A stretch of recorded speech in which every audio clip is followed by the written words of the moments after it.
A morning that changed everything. The rain fell softly on Seattle that Tuesday morning, painting the streets in shades of silver and gray. Blake Morrison stood at the window of his corner office on the 42nd floor of Morrison Digital Headquarters, watching the city wake up below. Coffee shops opened their doors, buses rolled past. People hurried along sidewalks with umbrellas blooming like flowers in the mist. Blake was a man who lived by routine. Wake at 5, gym by 6, office by 7. Control was his anchor, the thing that kept the world from spinning too fast. At 38, he had built one of the most successful tech companies on the West Coast, but success had come at a price. His face, reflected in the glass, showed a man who rarely smiled, whose gray eyes held distance rather than warmth. Today would be different. Though he did not know it yet, the new beginning. Reeves checked her reflection one last time before stepping into the elevator. Her dark hair was pulled back neatly, her navy suit pressed and professional. This was her first day as executive assistant to Blake Morrison, and her heart beat fast with nervous energy. She had heard the stories. Blake was brilliant but distant, kind but cold, fair but impossible to truly know. People called him the Ice King of Seattle Tech. Nina took a deep breath and reminded herself of something her grandmother used to say. Sometimes the coldest winter leads to the most beautiful spring.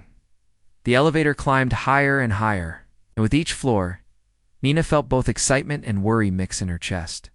She stepped out into the executive suite and found herself in a world of glass and steel, where everything gleamed with expensive simplicity. A young intern pointed her toward the conference area. Down that hall, take a left past the water feature, then right at the glass doors. Nina nodded her thanks and started walking. But the building was like a maze, with halls that looked the same and doors without clear signs. She turned left, then right, then paused. Something felt wrong. The wrong door. The hallway had grown quieter. Softer carpet replaced the hard floors. The lighting shifted from bright white to warm amber. Nina frowned, looking around. This did not look like a conference area. She saw a door ahead, slightly open.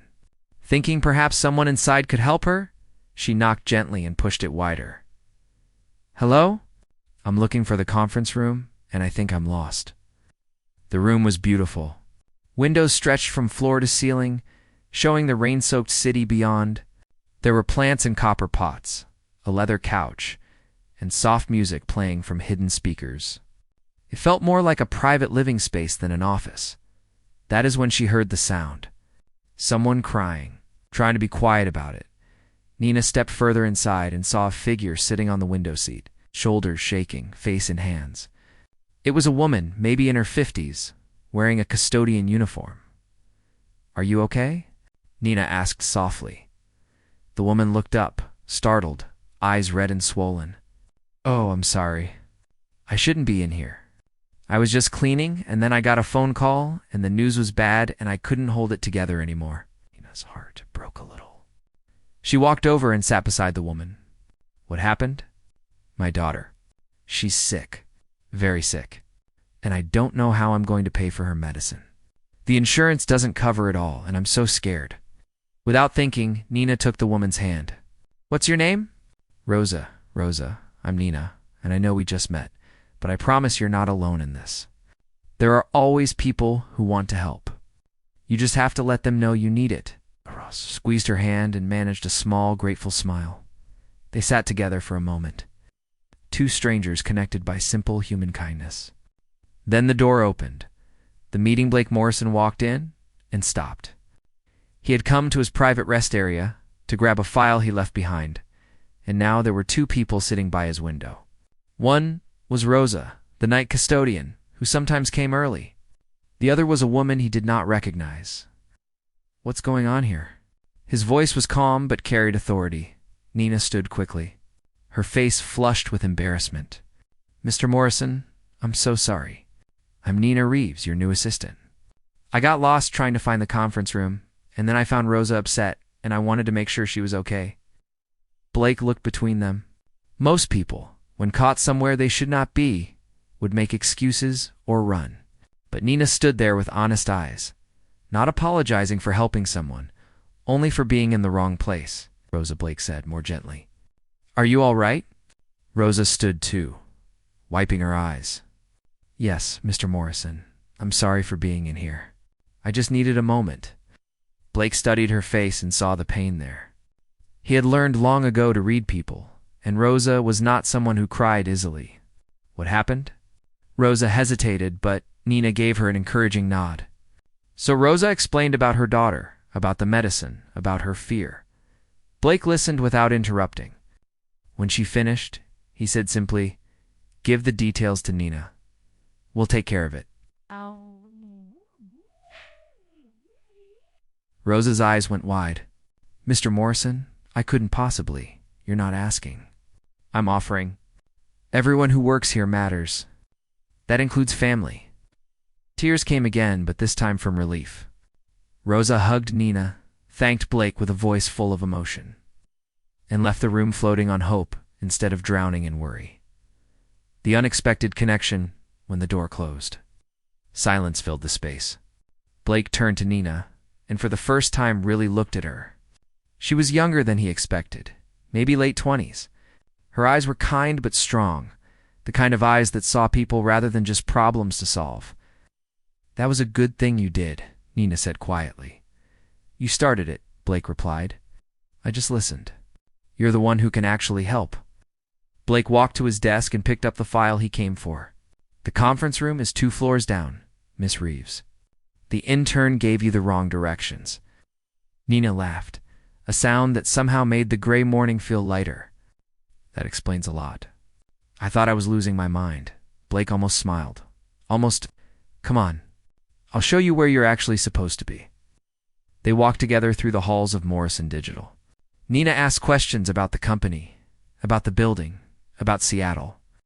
Blake answered in his usual brief way, but something was different. He found himself wanting to say more, to hear her laugh again, the first impression. The conference room was filled with department heads waiting for the morning briefing. Blake introduced Nina to the team. She shook hands with everyone, remembered names instantly, and asked smart questions that showed she had done her homework about the company. Throughout the meeting, Blake found his attention drifting. He would catch himself watching Nina as she took notes, as she listened carefully to every speaker, as she treated everyone from the newest intern to the chief financial officer with equal respect. When the meeting ended and people filed out, Nina approached his desk. Mr. Morrison, I want to apologize again for this morning. It won't happen again. Blake looked at her. You helped someone who needed it. There's nothing to apologize for. Still, I should have been more careful about where I was going. Miss Reeves, Blake said, and his voice was softer than usual. In my experience, the best things in life happen when we end up somewhere unexpected. Their eyes met, and for just a second, something passed between them. Understanding, maybe, or a recognition that this accidental meeting might mean more than either of them realized. The day continues. The rest of the day moved quickly. Nina proved to be everything Blake hoped for in an assistant. She was organized, efficient, and seemed to predict what he needed before he asked. More than that, she brought something new to the office: warmth. People smiled more when she was around. The air felt less heavy. Blake noticed all of this from behind his glass walls. He told himself it was just good hiring, nothing more. But when evening came and most people went home, he saw Nina's desk lights still glowing. She was bent over paperwork, completely focused. He walked over. You don't have to stay late on your first day. Nina looked up and smiled. I want to make sure I understand all the systems. Tomorrow will be easier if I do the work now, Blake nodded. He understood that mentality. He lived by it. Don't stay too late. Seattle can be hard to navigate in the rain. I'll be fine. I grew up in Portland. Rain is like an old friend. Blake found himself reluctant to leave. Usually, he would work until midnight, alone in his tower of glass and ambition. But tonight, knowing Nina was there, made the solitude feel different. Less like strength and more like loneliness. The question that lingered as Blake finally drove home through the wet streets. His mind kept returning to that morning, To the look on Nina's face when she comforted Rosa, to the way she had not hesitated to show kindness to a stranger, Blake had spent years building walls around himself. After losing his wife and son in a car accident 3 years ago, those walls became his survival. Work was safe. Numbers were predictable. Distance kept the pain manageable. But today, for just a moment, he had felt something different. A crack in the ice. A whisper that maybe, just maybe, there was still warmth to be found in the world. He pulled into his driveway and sat in the car, rain drumming on the roof. His house was large and empty, filled with expensive furniture and expensive silence. Blake closed his eyes and saw Nina smile again, heard her laugh, felt the strange stirring of something he thought had died with his family. "Don't," he whispered to himself. "Don't let anyone in. It only leads to pain." But even as he said the words, he knew they were not entirely true, because pain meant you had felt something worth losing. And maybe, after 3 years of feeling nothing at all, even pain would be a reminder that he was still alive. Tomorrow awaits Blake Morrison, walked into his empty house and closed the door. Across the city, Nina Reeves finished her work and turned off her desk lamp. Neither of them knew what tomorrow would bring, but both of them, lying in separate beds under the same rainy Seattle sky, found themselves thinking about a chance meeting in a quiet room, about kindness given and received, about the strange way life brings people together when they least expect it. The rain continued to fall, washing the city clean, preparing it for whatever came next. The rhythm of working together 2 weeks passed, like pages turning in a book. Nina settled into her role at Morrison Digital with natural grace. She learned the systems quickly, managed schedules with precision, somehow made the sterile executive floor feel more human. Fresh flowers appeared on desks. The coffee in the break room improved. People started saying good morning with actual smiles. Blake watched all of this from behind his glass walls. He told himself he was simply observing good management skills, nothing more. But the truth was harder to ignore. Every morning when Nina arrived, the office felt different. Lighter. Like someone had opened a window in a room that had been closed too long. They developed a rhythm together. Nina would bring his coffee at exactly 8:15, black with 1 sugar, though he never told her how he liked it. She just knew. When difficult clients called, she handled them with patience that amazed him. When reports needed reviewing, she would quietly leave them on his desk, with sticky notes, highlighting the important sections. The late night. Project Heat was a Thursday evening when everything shifted.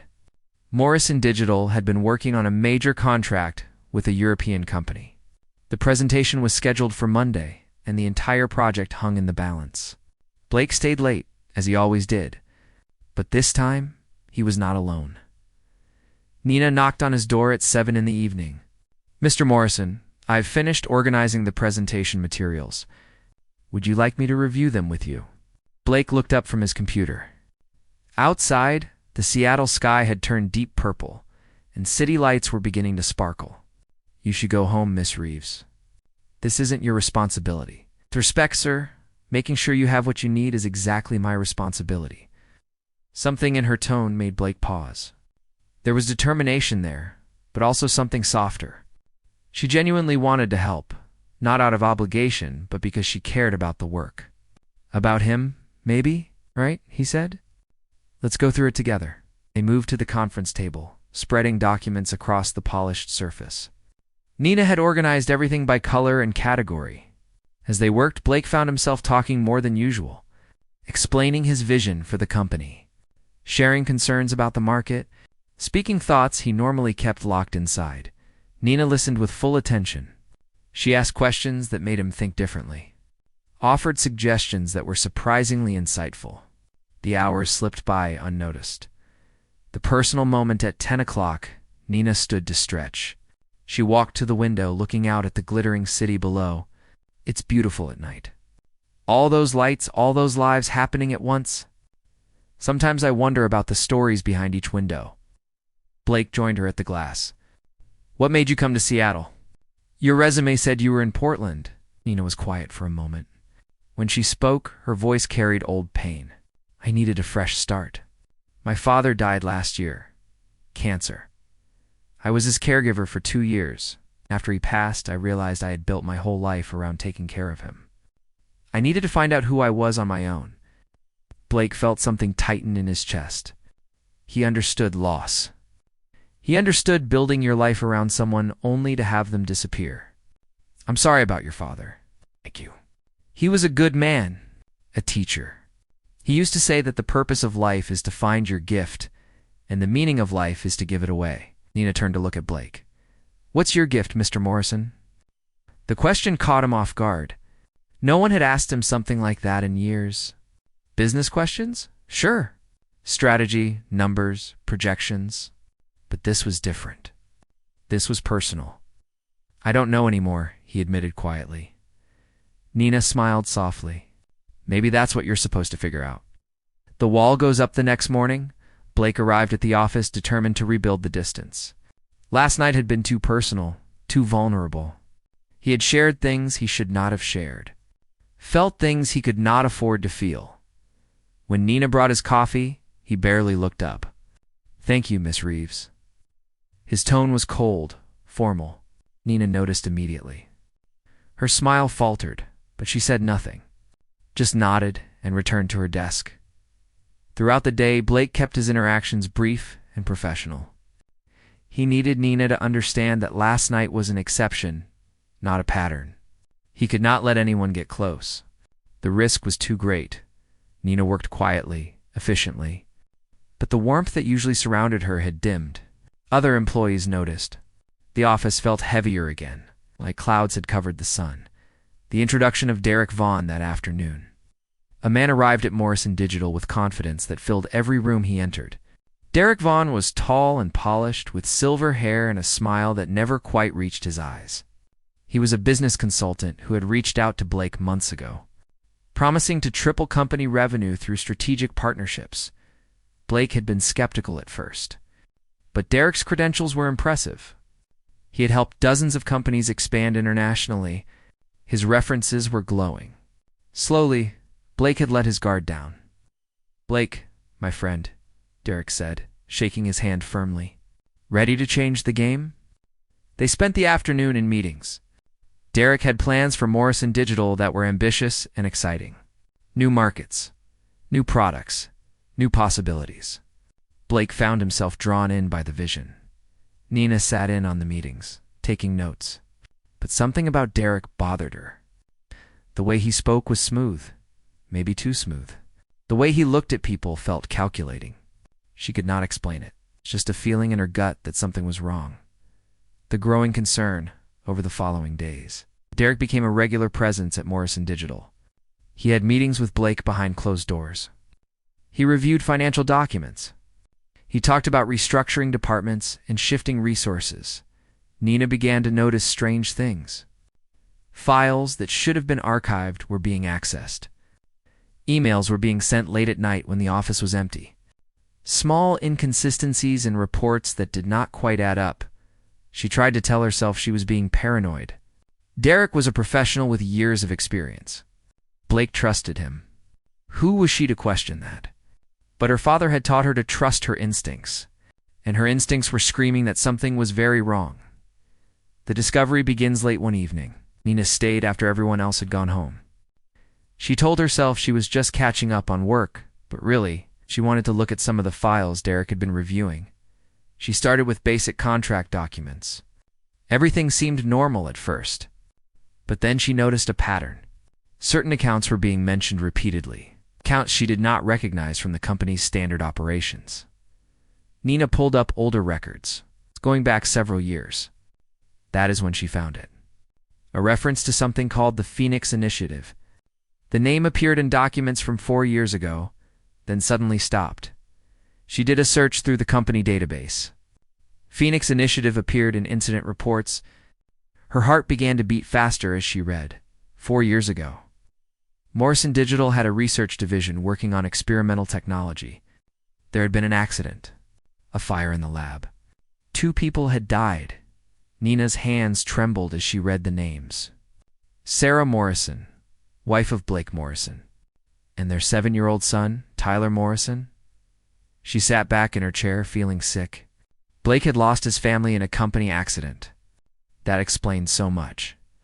The distance. The walls.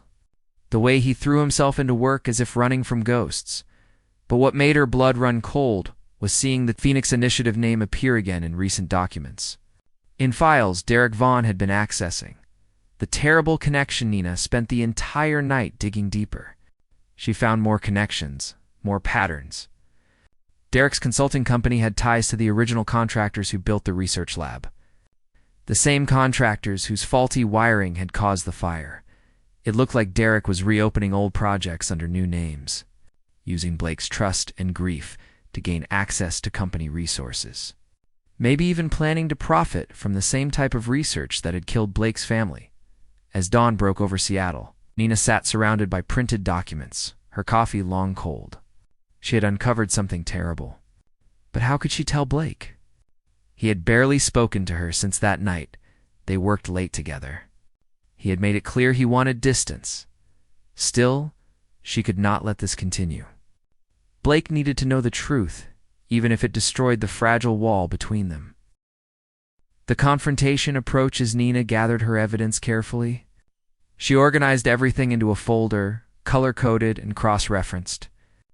Then she waited for the right moment. That moment came 3 days later, when Blake announced a major company event.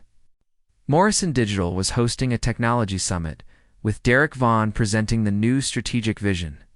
Investors, press, and industry leaders would all be there. Nina realized this was Derek's endgame. Once he made the announcement publicly, with Blake's support, it would be almost impossible to stop whatever he had planned. She had to act now, the choice the night before the summit. Nina stood outside Blake's office. Through the glass, she could see him working, his face illuminated by the computer screen. He looked tired, more than tired. He looked like a man carrying weight no one else could see. Nina thought about her father's words. The purpose of life is to find your gift, and the meaning of life is to give it away. Her gift was seeing truth even when it was hidden. Even when revealing it might hurt, she knocked on the door. Blake looked up, surprise crossing his face. "Miss Reeves, I thought everyone had gone home. I need to talk to you," Nina said. Her voice was steady despite her racing heart. "It's about Derek Vaughn." Blake's expression shifted. Something guarded came into his eyes. "This isn't the time. It's exactly the time. Please, Mr. Morrison, Blake, just listen." The use of his first name stopped him. Nina never called him Blake. The formality between them had been his wall, and now she was stepping over it. 5 minutes, he said. Nina walked in and closed the door behind her. She placed the folder on his desk. Derek Vaughn is not who he says he is, and the partnership he's proposing has connections to the Phoenix Initiative. To the accident that killed your family. The color drained from Blake's face. His hands gripped the edge of the desk. "What did you say?" "I know this is painful. I know you don't want to hear it. But you need to see this evidence before tomorrow." Blake stood abruptly. "You had no right to dig into my personal life. No right to go through confidential files." "I had every right to protect you," Nina said firmly. "Because someone has to. You've built these walls so high that you can't see when danger is right in front of you. Get out." "No," Blake stared at her. No one refused him. No one challenged him like this. "Excuse me?" I said no. You can fire me. You can hate me. But you're going to look at this folder first. Because your family deserves better than having their deaths used as a weapon against you." The words hit Blake like a physical blow. He sank back into his chair, his carefully constructed control crumbling. "Why do you care?" Nina's voice softened. "Because I've watched you for weeks. I've seen how hard you work, how much you care about this company and everyone in it. You're so busy taking care of everyone else that you've forgotten someone needs to take care of you." Silence filled the room. Outside, the city lights twinkled, indifferent to the human drama unfolding high above. Finally, Blake reached for the folder. The long night, Blake Morrison opened the folder with hands that trembled slightly. Nina sat across from him, quiet and watchful. The clock on the wall ticked steadily as he began to read. The first document was a background check on Derek Vaughn. Nina had hired a private investigator using her own money. The report showed that Derek had changed his name 8 years ago. His original name was Derek Vaughn Bennett. The Bennett part had been dropped. Blake's breathing quickened. He knew that name. Bennett Construction had built the research facility where the accident happened. They had been sued for negligence, but settled out of court with a gag order. The next document showed corporate connections. Derek's consulting company was actually owned by a parent corporation that had ties to Bennett Construction. It was buried under layers of shell companies, but Nina had traced it all. Then came the Phoenix Initiative documents. Derek had been accessing old research files, the same experimental technology that had caused the fire. He was planning to relaunch the project using Morrison Digital's resources and reputation. But keeping the profits for himself, Blake read page after page, his face growing paler. When he finished, he closed the folder carefully and sat in silence for a long time. "How long have you known?" His voice was barely above a whisper. 3 days. "I wanted to be absolutely sure before I told you," Blake repeated. He looked at Nina, really looked at her, and saw the exhaustion in her eyes. The worry. "You've been carrying this alone? I wasn't going to let him hurt you again." Something broke inside Blake Morrison at those words. This woman, who he had tried so hard to keep at a distance, had spent sleepless nights protecting him. Not for money or advancement, but because she cared. "Sarah would have liked you," he said suddenly. Nina's eyes widened. It was the first time Blake had spoken his wife's name at work. Ever. The story. Finally told Blake stood and walked to the window. Rain had started again, Seattle's eternal companion. "We met in college. Sarah was studying environmental science. I was in computer engineering. Everyone said we were too different, but that's what made it work. She cared about saving the world. I cared about building it. Together, we balanced each other." Nina listened without interrupting. "Tyler was 6 when I started Morrison Digital. Sarah supported the company, even though it meant long hours and missed dinners. She believed in what we were building. When I wanted to add a research division focused on clean technology, she was so proud. It was her dream coming true through my work." Blake's voice cracked slightly. The Phoenix Initiative was supposed to develop sustainable energy storage, revolutionary battery technology that could change everything. But I rushed it. I was so focused on being first to market that I didn't properly vet the contractors. Didn't double-check the safety systems. "It wasn't your fault," Nina said gently. "It was my company. My responsibility." Sarah and Tyler came to visit the lab that day. Tyler wanted to see where Daddy worked. They were in the observation room when the fire started. The emergency exits failed. The sprinkler system failed. Everything that was supposed to protect them failed. Blake turned to face Nina, and she saw tears in his eyes for the first time. "I built all of this on their graves. Every success, every achievement, it's all stained with their absence. And now someone wants to profit from their deaths all over again." Nina stood and walked to him. Without thinking, she took his hand.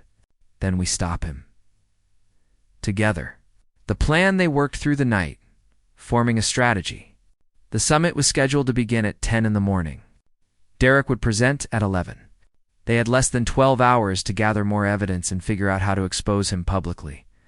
Blake called his head of security, a former FBI agent named Marcus Rodriguez. Marcus arrived within the hour and reviewed Nina's findings. "This is solid work," Marcus said, impressed. "But we need something more concrete. Something that shows intent to defraud, not just suspicious connections." "Derek has been accessing the company's servers after hours," Nina said. "What if we can catch him tonight? See what files he's really looking at?" Marcus nodded. "I can set up monitoring. If he logs in, we'll see everything he does in real time." They set the trap and waited. Blake ordered food to be delivered. Nina made fresh coffee. The three of them sat in the conference room, watching computer screens and talking in quiet voices. At 2 in the morning, an alert sounded. Derek Vaughn had logged into the system remotely. "Hugh's in," Marcus said, fingers flying across his keyboard. "Let's see what he's after." They watched as Derek navigated through files. He went straight to the Phoenix Initiative archives, downloading research data. Then he accessed financial accounts and began transferring funds to offshore accounts. "He's stealing from you right now," Marcus said. "I'm recording all of this." But Derek did something else that made Blake's blood run cold. He opened personnel files and began marking certain employees for termination. Good people who had worked for Morrison Digital for years. Derek was planning to gut the company after the summit. "Had enough," Blake said. "We have what we need." The summit morning, the Morrison Digital headquarters transformed for the summit. Camera crews set up equipment. Caterers arranged elegant breakfast stations. Investors arrived in expensive suits, chatting and networking. Derek Vaughn moved through the crowd with practiced charm.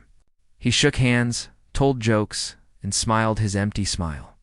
He had no idea that everything was about to fall apart. Nina watched from the side, her heart pounding. She wore a deep blue dress that made her look professional and confident, even though inside she was terrified. What if this didn't work? What if Derek had more power than they realized? Blake caught her eye across the room and gave a small nod. "We can do this," that nod said. Together, the moment of truth at exactly 11 o'clock, Derek took the stage. The lights dimmed. A presentation appeared on the massive screen behind him. "Ladies and gentlemen," Derek began, his voice smooth and confident, "today marks a new chapter for Morrison Digital. A chapter of unprecedented growth and innovation." He clicked to the next slide, showing projected profits that made the investors murmur with interest. But more than that, we're reviving a dream.